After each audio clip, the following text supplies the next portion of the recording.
Assalamualaikum warahmatullahi wabarakatuh. Yang terhormat Ibu Haji Irma Rahmawati, SHMH SP1 PhD selaku dosen hubungan internasional kelas J dan teman-teman seperjuangan kelas J yang berbahagia. Pada kesempatan kali ini, saya Lina Hoiria sebagai moderator dan bersama rekan-rekan saya yang nantinya akan membawakan materi terkait presentasi kita pada kesempatan kali ini, diantaranya yang pertama pembukaan, yang kedua penyampaian materi, dan yang terakhir penutup. Sebelum kita membuka diskusi pada kesempatan kali ini, izinkan saya memperkenalkan nama-nama anggota kelompok terlebih dahulu. Yang pertama, M. Najar Ibrahim dengan NPM 251000366. Yang kedua, adalah 251000379. Yang ketiga, saya sendiri Lina Hoiria dan NPM 251000384. Yang keempat adalah Nabi Putri Asalina dan NPM 251000390. Dan yang kelima adalah Reval Kakak Ramadhani dengan NPM 251000395. Dan yang terakhir adalah Akun Salwa Salsabila dan NPM 251000398.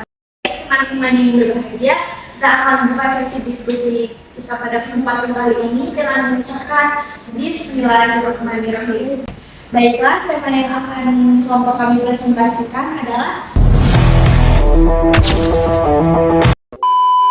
A few moments later. Sebelum itu, kita harus mengidentifikasi masalah terlebih dahulu. Yang pertama, bagaimana status hukum wilayah Laut Natuna Utara menurut Aturan Hukum Laut Internasional UNCLOS 1982.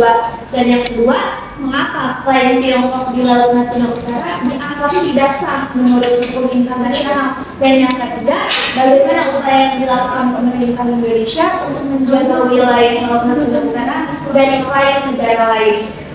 Untuk itu kita akan masuk ke latar belakangnya terlebih dahulu. Laut Natuna Utara adalah wilayah vital bagi Indonesia karena kekayaan migas dan perikanannya yang berada di jalur perdagangan global. Namun, potensi ini memicu konflik akibat tumpang ini, terutama tantangan dari gas yang bersinggungan dengan wilayah Indonesia itu sendiri. Sebagai bentuk pertahanan, Indonesia sendiri secara tegas menggunakan UNCLOS 1982 ini sebagai landasan hukum yang sah untuk menjaga hak berdaulat di zona ekonomi eksklusif atau ZEE.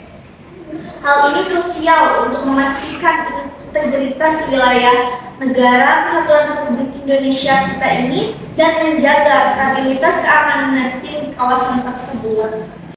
Berikutnya ada status hukum wilayah Laut Natuna Utara menurut UNCLOS 1982. Di antaranya ada geografi dan lokasi strategis. Indonesia adalah negara kepulauan dengan luas maritim 5,8 juta kilometer.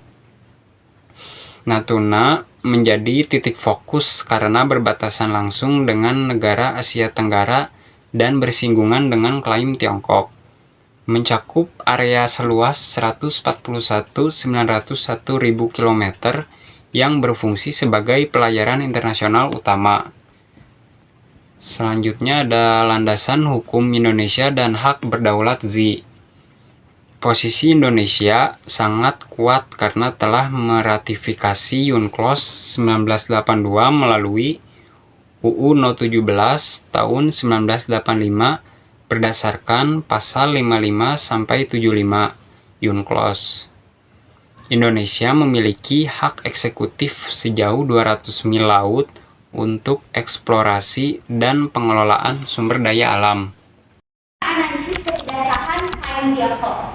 Yang pertama, status hukumnya Dasline. PCA menyatakan klaim historis Tiongkok tidak sah menurut hukum internasional karena melebihi batas ZEE sesuai UNCLOS 1982. Yang kedua, status fitur maritim.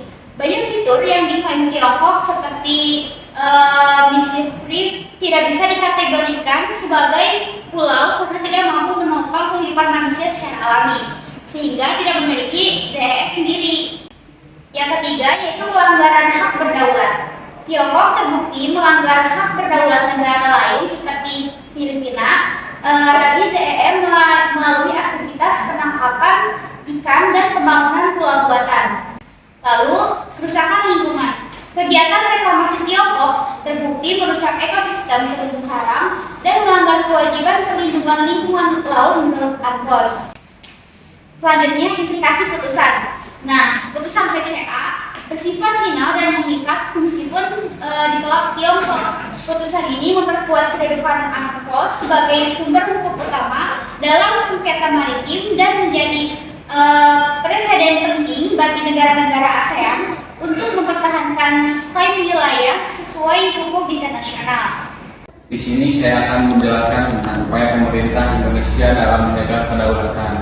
Poin yang pertama, upaya diplomatik. Salah satu upaya utama pemerintah Indonesia dalam menjaga kedaulatan adalah melalui jalur diplomasi, khususnya diplomasi maritim, dan juga dalam konteks ini diplomasi tidak hanya dipahami secara hubungan formal antar negara, tetapi juga sebagai instrumen strategis untuk memperkuat posisi Indonesia dalam tata kelola kawasan dan global.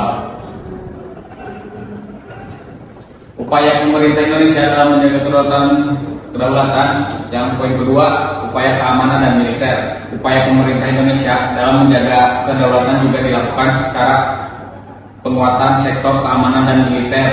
Dalam perspektif negara berdaulat, melakukan hukum atas wilayah tidak akan cukup tanpa adanya kapasitas dan juga real untuk menjaga, mengawasi dan memperkuat wilayah tersebut. Oleh karena itu, penguatan militer merupakan elemen yang penting dalam memastikan bahwa kedaulatan tidak hanya diakui secara normatif, tetapi juga dapat dijagakan secara praktis. Lalu yang ketiga, upaya ekonomi dan sosiopolitik. Melalui penguatan ekonomi serta pembangunan sosial politik dalam konteks negara kepulauan seperti Indonesia, negara kedaulatan juga tidak cukup hanya dengan kekuatan negara besar, melainkan juga dengan memastikan bahwa wilayah-wilayah perbatasan dan maritim terintegrasi secara ekonomi, sosial, dan politik. Lanjut ke kesimpulan. Status kesimpulan untuk yang pertama dari status hukum laut Natuna menurut UNCLOS tahun 1982 jelas berada dalam zona ekonomi eksklusif Indonesia. Hal ini diperkuat dengan ratifikasi UNCLOS melalui Undang-Undang Nomor 17 Tahun 1945 Indonesia dan pendaftaran peta maritim ke PBB, sehingga Indonesia memiliki dasar hukum internasional yang sah untuk mengelola dan mempertahankan wilayah tersebut. Kemudian untuk kesimpulan yang selanjutnya, kesimpulan dari klaim Tiongkok melalui Nine Days Land tidak sah menurut hukum internasional. Kenapa tidak sah? Karena putusan di PCA tahun 2016 menegaskan bahwa klaim historis tersebut tidak memiliki dasar hukum internasional dan bertentangan dengan ketentuan UNCLOS 1982, sehingga tidak dapat diakui oleh masyarakat internasional.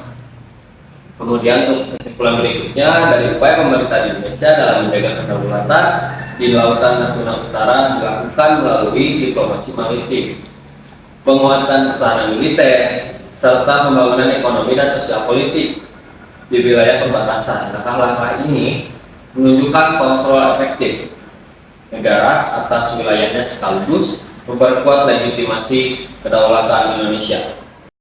Sekian presentasi dari kami. Saya Bintang Julia sebagai moderator. Kami undur diri. Kurang dan lebihnya mohon maaf. Wassalamualaikum warahmatullahi wabarakatuh.